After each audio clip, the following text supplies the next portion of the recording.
무화과를 들고 왔습니다. 포도송이가 얼마나 컸던지 두 사람이 꿰어서 메고 와야 될 정도로 풍요로운 땅임을 증명을 했습니다. 그러면서 이제 보고를 합니다.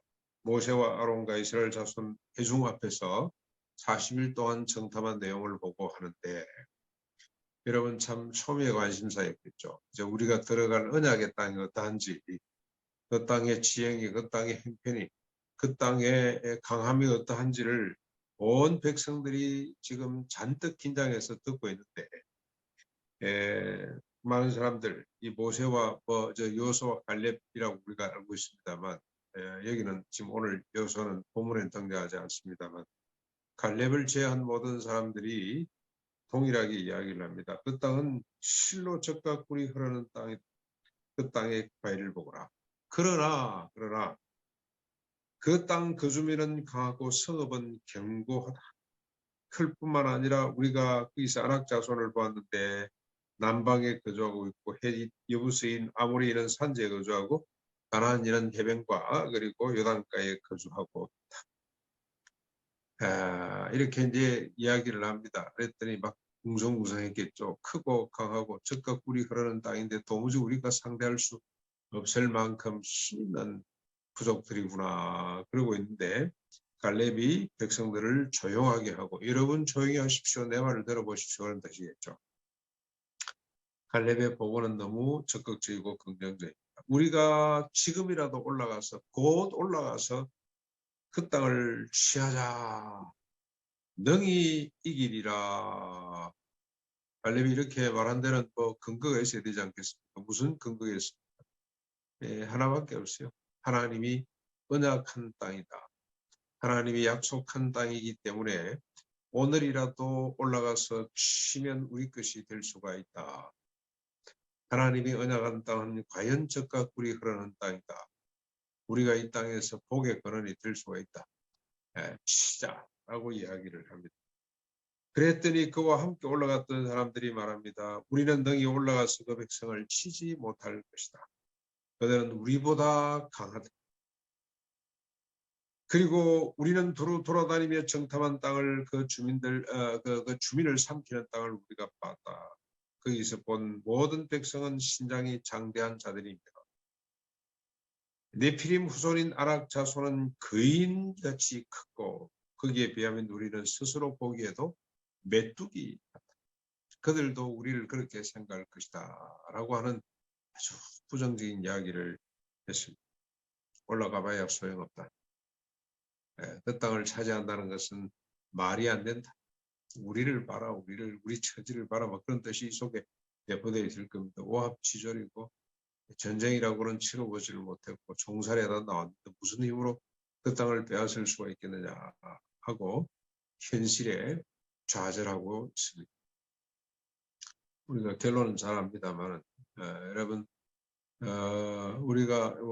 우리도 이런 상황이 맞닥뜨리면 동일한 이야기를 했을 것 같습니다. 신약에 주님께서 5천 명이나 되는 이것도 남자 성인이겠죠. 그 사람들이 굶은 지가 오래됐으니, 먹지 못한 지가 오래됐으니 먹을 것을, 너희들이 먹을 것을 주라 그랬을 때 제자들이 얼마나 돈이 있어야 음식을 사서 이들을 먹이겠습니까? 200데나리온 가지고도 부족할 판인데 주님 현실을 좀 파악을 하십시오. 이런 뜻이겠죠. 그렇습니다. 옛날이나 지금이나 모세시대 때나 예수님 당시 때나 우리 때나 인간은 어쩔 수 없다는 생각입니다.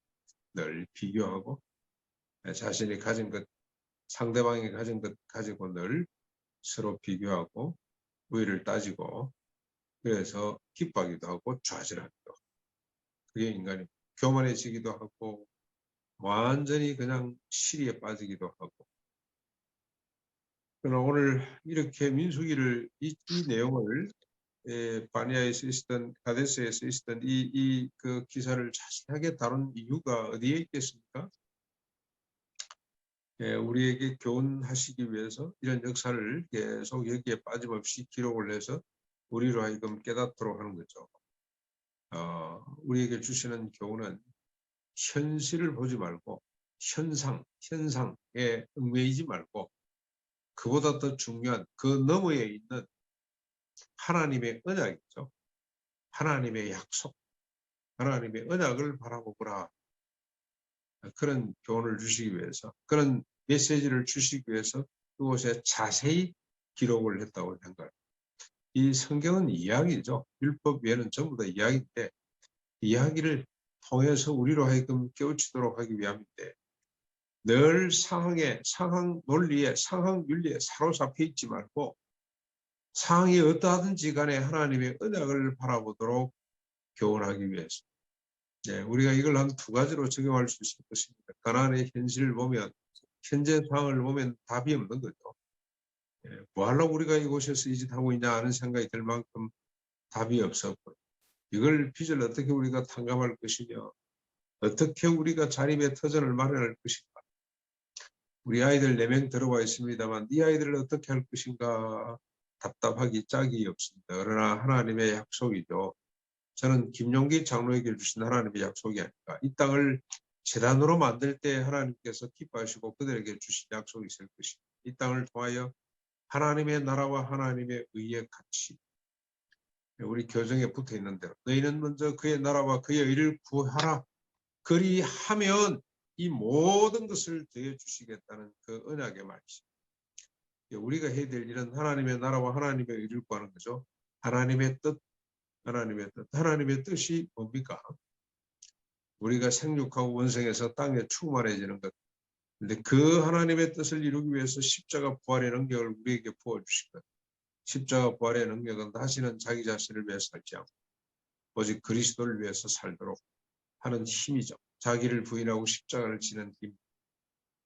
썩어지는 미랄이 되어서 많은 열매를 맺게 하는 힘. 다시는 자기 자신을 위해 살지 않고 오직 그리스도를 위해서 살되 먹든지 마시든지 몰라든지 하나님의 영광, 그리스도의 영광을 위해서 사는데 첫째는 다른 사람에게 그침이 되지 않고 둘째는 모든 일에 모든 사람을 복되게 유익하게 하는 그게 하나님의 비전인데 하나님이 오늘 우리에게 주신 언약이죠. 언약의 땅, 가나안 땅입니다. 하나님 우리에게 주신 궁극적인 약속이 바로 그겁니다. 이 약속을 붙들고 우리가 나아갈 때 가나안의 역사는 다시 채워지게 될 줄로 믿습니다. 늘 우리 김용기 장로님이 소망했던 역사의 등불이 되고 시대의 발판이 되고 우리 민족의 새로운 희망이 되자고 했던 그 꿈이 그 하나님의 언약이 이루어지게 될 줄로 믿습니다. 개인적으로도 마찬가지입니다. 하나님이 주신 좀 전에 말씀드린 우리에게 언약하신 바가 뭡니까? 우리에게 주신 약속, 내 상을 넘어서 바라봐야 될 하나님의 약속은 자유와 평강입니다. 모든 죄로부터 자유, 스스로 종이 되어서 형제들아 너희가 자유를 위하여 부르심을 받았지만 그 자유로 육체의 기회를 삼지 말고 스스로 종이 되어서 섬기는 사람이 되거라. 예수님이 내가 주로 선생으로 너희들의 발을 씻기는 것처럼 너희들도 서로 발을 씻기는 것이 옳은데 이것이 하나님의 뜻이고 이것이 구원받은 백성들이 꿈꿔야 될 환상이다고 말씀해 주신 것처럼 오늘도 우리가 개인적으로도 죄로부터 자유받고 모든 사람을 주인으로 섬기는 스스로 종이 되어서 섬기는 삶, 이 삶을 살아낼 수 있기를 바랍니다. 오늘도 약속을 바라보고 우리 상황을 넘어서서 하나님의 약속을 바라보고 전진해가는 복된 하루가 될 수 있기를 바랍니다. 우리 같이 한번 기도하겠습니다.